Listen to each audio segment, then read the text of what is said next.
గూడూరులో మీడియాతో మాట్లాడారు మాజీ ఎంపీ చింతామోహన్. తిరుపతి రాజధాని కావటం రాష్ట్ర ప్రజలందరికీ ఆమోదయోగ్యమన్నారు. తిరుపతి రాజధాని అవుతుందని 300 ఏళ్ల క్రితమే బ్రహ్మంగారు చెప్పారని జోస్యం చెప్పారు చింతామోహన్.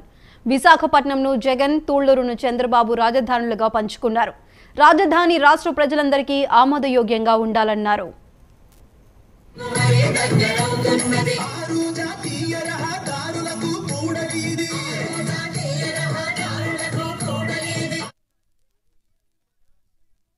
క్రితం బ్రహ్మంగారు చెప్పారు కాలజ్ఞానంలో తిరుపతి రాజధాని నగరం అవుతుందని. 70 సంవత్సరాల క్రితం 1953లో మద్రాసు నుంచి ఆంధ్ర విభజన జరిగింది. ఆ విభజన సమయంలో కూడా ఎన్జి రంగా గారు నెహ్రూకు చెప్పారు తిరుపతిని రాజధాని నగరం చేయమని.